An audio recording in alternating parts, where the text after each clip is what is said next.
Amina. Come on. Nang rek.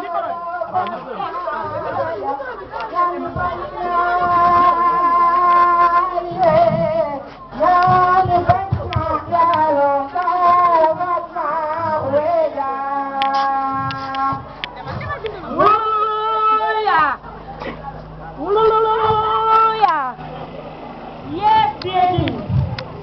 Yes.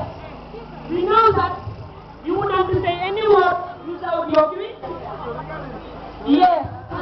We know that the kingdom of gallantry, there is no king than you. But this is your king of the king.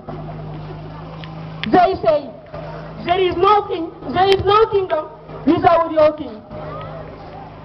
But they say there is no kingdom without king.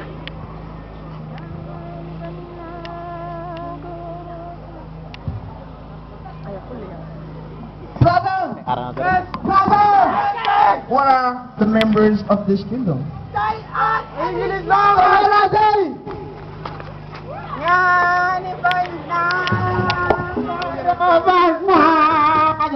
Yani